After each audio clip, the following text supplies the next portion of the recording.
What's up, Tech Gang? Stefan here from TechRight. Today we're going to be talking about the pros and cons of the Samsung Galaxy A21. Stay tuned.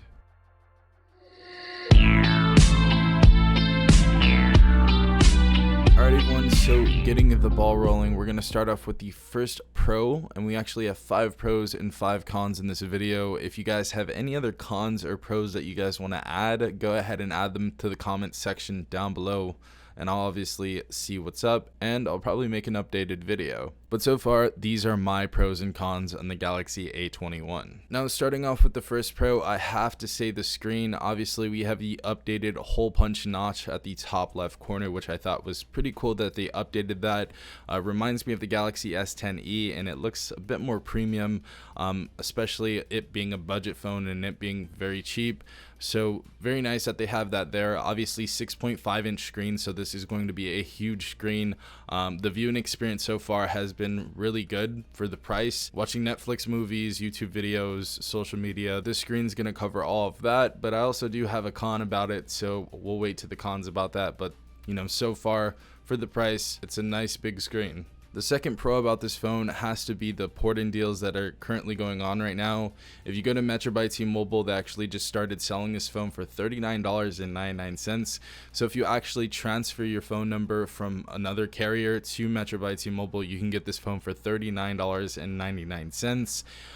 The only thing that kind of sucks about that is if you go to a franchise or you go to an authorized dealer, most of the dealers are going to charge you $60 for the unlimited line, and they'll probably make you buy the unlimited line. But the good thing is you only have to keep that for a month, and then you can, you know, choose whatever plan you want after that. So the funny thing is I actually got lucky this time. The last authorized dealer that I went to, they said I only had to buy the $50 line, so that was pretty cool. But bought this for $109.99 with a new line, and I added the $50 line, so that's how much they charged me. Now the next pro definitely has to be the 4-camera setup on the back that we see right here. Now the first camera is actually 16 megapixels with an f1.8 aperture, and that's going to be our wide angle lens.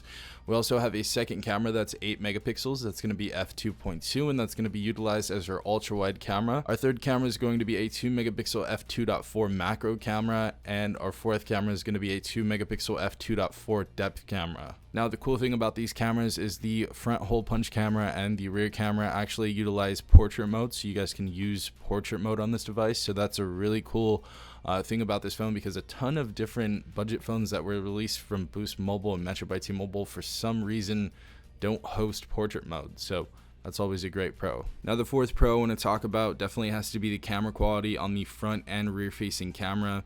As you guys see right here, I'm going to go ahead and pop all of these up on the screen. The detail and colors and vibrance of these photos are really good. What's crazy is this front facing photo that I took right here. I didn't think it was going to be that good, especially since I was not really in a well lit room. All I had was my nano leaf lights on, so that looks really good. Really surprised me, and it's definitely updated from the Galaxy A20. I would say the camera quality is very similar to that of the Galaxy A51 or the A71. Now the last pro of the Galaxy A21 definitely has to be that this is optimized well, and it has the latest software on this device. So, you know, we have the Helio P35 MediaTek processor in here. We have 3 gigabytes of RAM, 32 gigabytes of internal storage.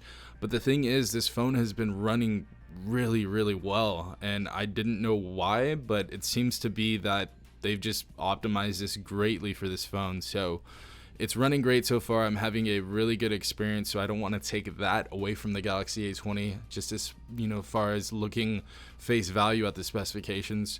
But this is a decent overall phone, especially for the price I paid for it.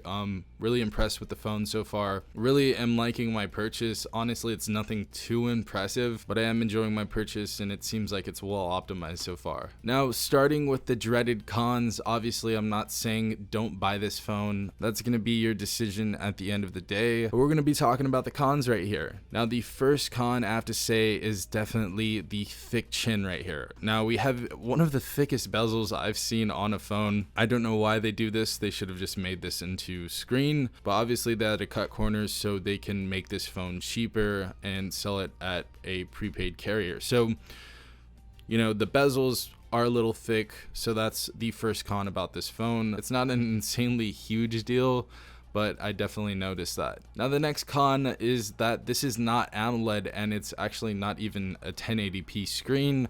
As you guys know, on the Galaxy A20 we had an AMOLED screen, and this is basically a downgrade from that. The only thing that's really upgraded is that hole punch notch that you see right there. So honestly, downgrade on the screen. Obviously the screen gets the job done, but it is still a downgrade, and I really have to give demerits for phones like that are going backwards. So sorry Samsung, but that is definitely a downgrade. I've also put the A20 and A21 right next to each other, and it's like night and day. The A20 has a way better screen than this.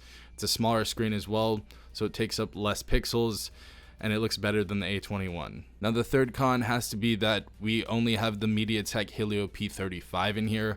I was hoping for a 600 series Snapdragon processor. Obviously that seems to be a little unrealistic in this type of climate where our economy's at right now, but you know, I'm hoping for a 600 series on one of these budget phones soon. But the MediaTek Helio P35 really isn't doing it. Obviously we can't be too hard on MediaTek because they do have some decent processors, and they're actually getting better at optimizing their chips for certain phones, and that seems to show in this phone. So obviously I'll keep you updated on how it feels so far, but so far I haven't done anything too crazy.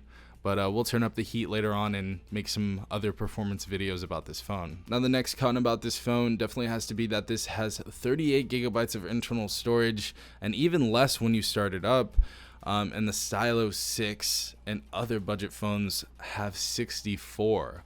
So I'm not sure why you're going to charge $259 for this phone outright, and it only has 32 gigabytes of internal storage. I really did not get that. I thought they were going to at least put 64 in here, but I guess not. Now I'm hoping the unlocked version does have 64, and I'll keep you guys updated on that. But that kind of sucks that this only has 32.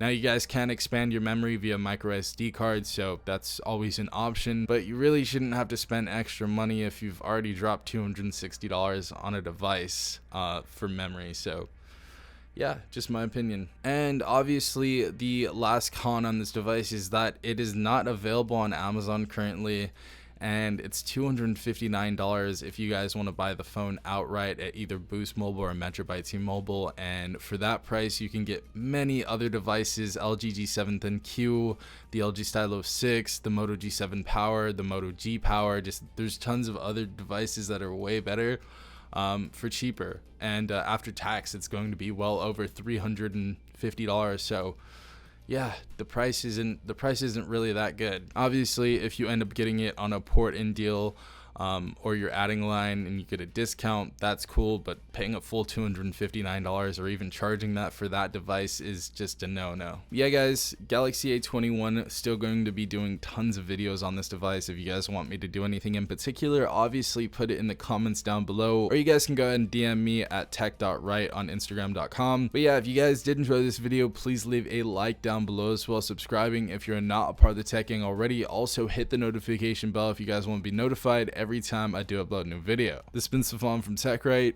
Peace out, Tech Gang.